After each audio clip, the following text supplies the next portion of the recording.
A'udzubillahi minasyaitonirrajim. Bismillahirrahmanirrahim. Assalamualaikum warahmatullahi wabarakatuh. Hamdan wa syukran lillah, salatan wa salaman ala rasulillah, amma ba'. Bersyukur kepada Allah, bersalawat kepada baginda Rasulullah sallallahu alaihi wasallam. Allahumma shalli wa sallim wa barik alaihi. Yang saya muliakan, dosen pengampu mata kuliah manajemen perpustakaan, Ustazah Hisniyah MA, serta yang saya banggakan teman-teman sekalian. Saya Arini Saskia dari kelompok 3 akan menjelaskan tentang perencanaan manajemen perpustakaan. Di sini saya akan menjelaskan bagian pengertian perencanaan dan ciri-ciri perencanaan. Yang pertama adalah pengertian perencanaan. Perencanaan merupakan faktor yang sangat penting dalam sebuah pengelolaan perpustakaan.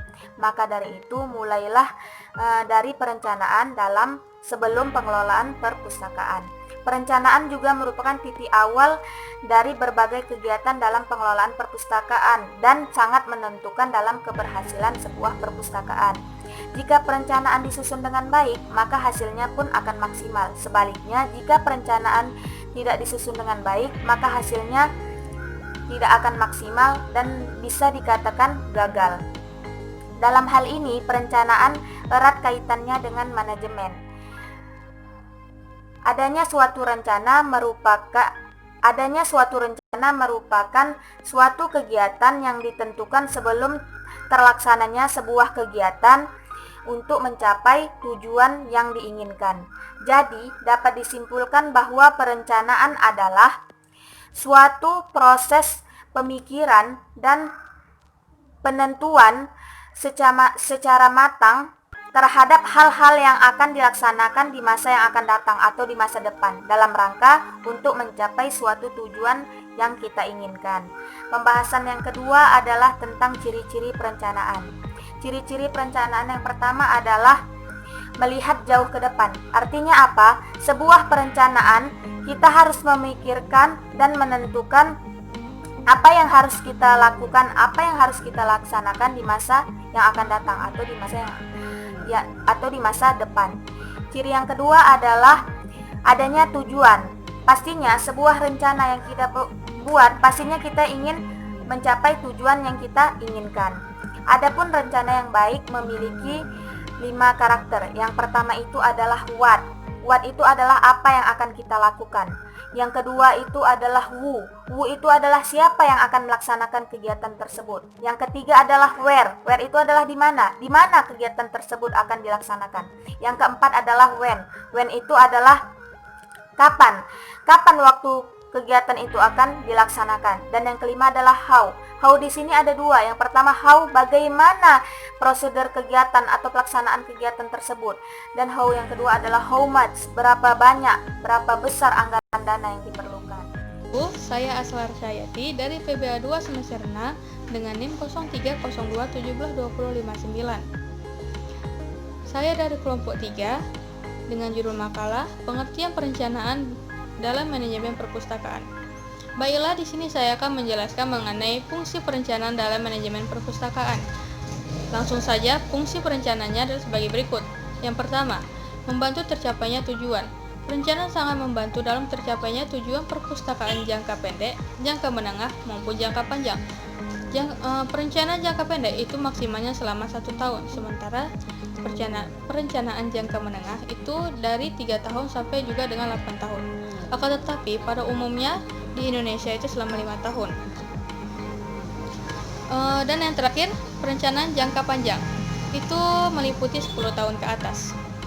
Dan fungsi yang kedua itu adalah untuk tercapainya efisiensi dan efektivitas. Efektivitas itu menunjukkan kemampuan seseorang dalam merumuskan tujuan dan juga alat yang tepat untuk tercapainya tujuan. Sementara efisiensi itu adalah kemampuan penyelesaian pekerjaan dengan benar. Dan fungsi yang ketiga itu adalah sebagai alat pengawasan. Adanya perencanaan dapat diketahui juga adanya penyimpangan langkah yang kemudian dilakukannya pengukuran signifikansi penyimpangan itu. Oleh karena itu pengawasan harus berdasarkan perencanaan yang jelas, yang tepat, lengkap, dan terpadu. Dan yang terakhir itu sebagai pedoman pelaksanaan kegiatan.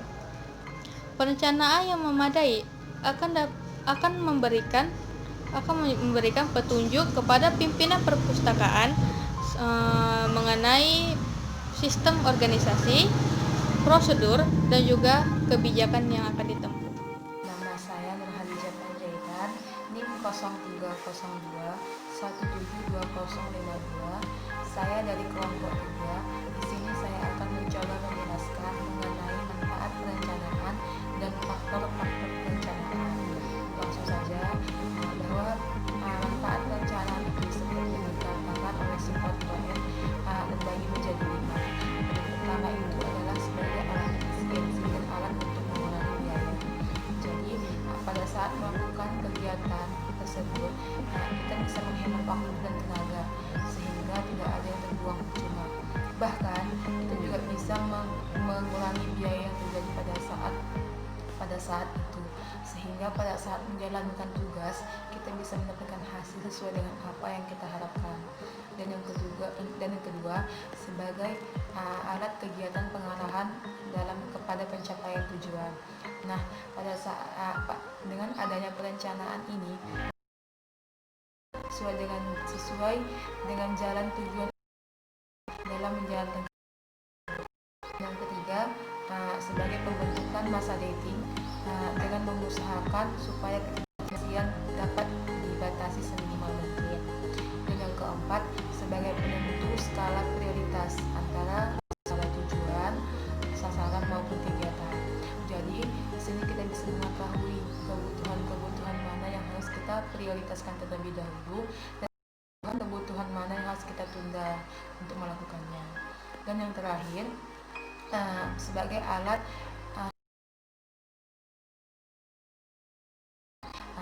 jadi dalam pengawasan dalam perencanaan ini kita bisa mengetahui perkembangan yang terjadi, apakah sesuai dengan yang kita rencanakan atau tidak. Dan sekarang kita masuk kepada faktor-faktor perencanaan. Di dalam proses perencanaan ini kita memiliki 4 faktor. Yang pertama itu adalah waktu. Jadi pada saat proses perencanaan itu kita harus mengatur waktunya terlebih dahulu. Mau kita buat waktunya itu jangka panjang atau jangka pendek. Dan yang kedua itu pengumpulan data dan menganalisis data. Jadi pada saat setelah kita menentukan waktunya, kita harus mengumpulkan data terlebih dahulu. Setelah kita kumpulkan datanya, barulah kita analisis data-data yang telah kita kumpulkan.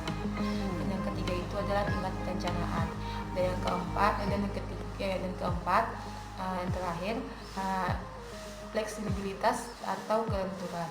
Jadi fleksibilitas ini sangat penting pada saat proses perencanaan. Mengapa? Karena fleksibilitas ini bisa meminimalisir risiko yang terjadi di masa yang akan datang, sehingga kita bisa dapat mengetahui gambaran yang bagaimana pekerjaan yang bagaimana yang akan kita lakukan di masa yang akan datang, tantangan yang bagaimana yang akan kita hadapi.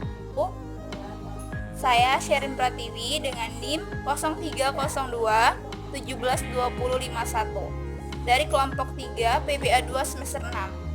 Baiklah, di sini saya ingin menyambung kembali makalah kami yang berjudul Pengertian Perencanaan Manajemen Perpustakaan Sekolah.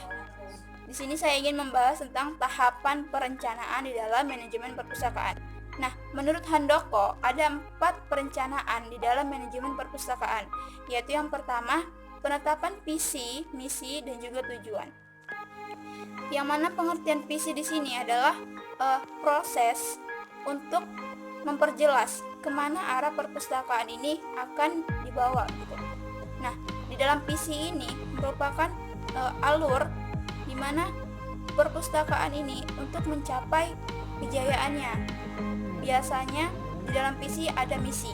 Nah, misi adalah rancangan suatu proses kegiatan, berbagai kegiatan di dalam jangka waktu yang panjang untuk mencapai target dari si visi tadi. Nah, kemudian adanya tujuan.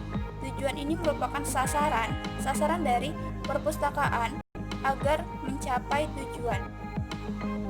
yang dapat dilihat dan dirasakan oleh seluruh komponen yang ada di perpustakaan, mulai dari komponen dalamnya ataupun komponen luarnya.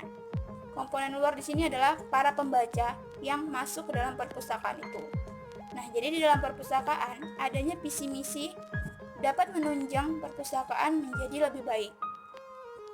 Nah, yang kedua, adanya perumusan keadaan yang sekarang.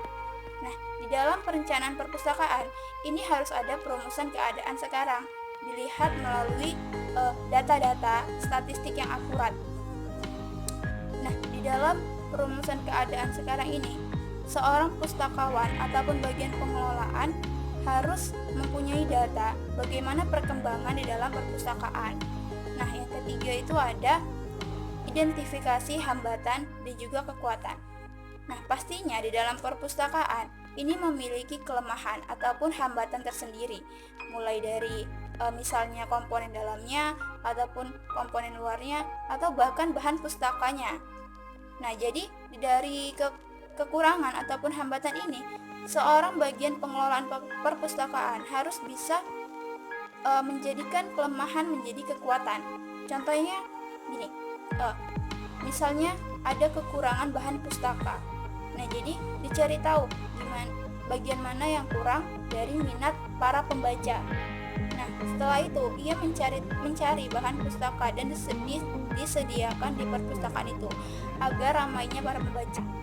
Nah, kemudian tahapan yang keempat yaitu pengembangan perencanaan. Nah, di dalam pengembangan perencanaan ini banyak berbagai faktor yang terjadi. Oleh sebab itu, pengembangan perencanaan harus dilakukan mulai dari sumber daya manusianya, sumber daya manusia bagian dalam, misalnya bagian tenaga kerjanya, harus diadakan pengembangan perencanaannya. Kemudian para pembaca juga harus diadakan perkembangan, gimana biar setiap bulan itu para pembaca perpustakaan harus mengalami peningkatan, jangan sampai mengalami penurunan. Nah, yang kemudian pengembangan dari segi bahan informasi pustaka. Nah, bahan informasi pustaka ini bisa ada yang offline ataupun dia bentuknya buku, atau bisa jadi dia bentuknya yang online seperti jurnal online ataupun skripsi online dan lain sebagainya. Kemudian adanya pengembangan dari segi perabot yang bergerak ataupun perabot yang tidak bergerak. Nah, pengembangan perabot yang bergerak ini contohnya itu seperti meja, kursi, komputer atau lain sebagainya. Nah, sedangkan perabot yang tidak bergerak ini contohnya seperti penerangan, lampu, pendingin, AC, ataupun telepon, komunikasi, dan lain sebagainya. Saya Safriani dari PBA 2 semester 6. Di sini saya akan mempresentasikan kelompok saya, yaitu kelompok 3, yaitu dengan judul Perencanaan dalam Manajemen Perpustakaan. Di sini saya akan membahas tentang perencanaan pengadaan bahan pustaka. Baik, perencanaan pengadaan bahan-bahan pustaka adalah suatu proses berpikir menentukan usaha-usaha yang akan dilakukan pada masa yang akan datang untuk memperoleh bahan-bahan pustaka dalam rangka terselenggaranya perpustakaan dengan sebaik-baiknya. Dalam perencanaan bahan-bahan pustaka ada beberapa langkah yang harus ditempuh oleh pustakawan. Yang pertama ada inventarisasi bahan-bahan pustaka yang harus dimiliki. Untuk menginventarisasi bahan-bahan pustaka ini, pustakawan bisa berpedoman kepada buku-buku yang memuat daftar pustaka. Kemudian ada inventarisasi bahan-bahan pustaka yang sudah dimiliki atau yang sudah tersedia di perpustakaan.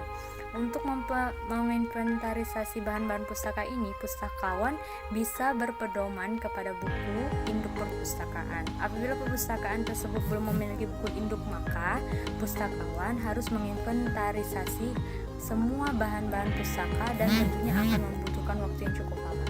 Kemudian yang ketiga ada analisis kebutuhan bahan-bahan pustaka. Maksudnya adalah bahan-bahan pustaka yang seharusnya dimiliki atau atau tersedia di perpustakaan, tetapi bahan-bahan tersebut belum dimiliki oleh pustakaan itu. Nah, Cara yang dapat ditempuh untuk menganalisis bahan-bahan pustaka yang dibutuhkan adalah membandingkan antara inventarisasi bahan-bahan pustaka yang harus dimiliki dengan inventarisasi bahan-bahan pustaka yang sudah dimiliki. Kemudian ada nomor 4, yaitu menetapkan prioritas. Ada beberapa hal yang perlu dijadikan dasar pertimbangan dalam menetapkan prioritas, yaitu pertama ada bakat dan minat baca, kemudian ada pengetahuan, kecakapan, keterampilan, kemudian yang ketiga itu ada tingkat usia, keempat ada sumber-sumber pengadaan bahan pustaka, kemudian kelima ada ruangan dan peralatan pustakaan yang tersedia, kemudian yang terakhir anggaran yang tersedia untuk pengadaan bahan-bahan pustaka. Kemudian yang kelima ini ada menentukan cara pengadaan bahan-bahan pustaka. Langkah terakhir dalam perencanaan pengadaan bahan pustaka adalah menentukan pengadaannya. Jadi setelah menentukan buku-buku mana yang harus segera diusahakan, maka ditentukan cara pengadaannya, mungkin dengan cara membeli, menyewa, dan sebagainya. Terima kasih atas perhatiannya. Assalamualaikum warahmatullahi wabarakatuh.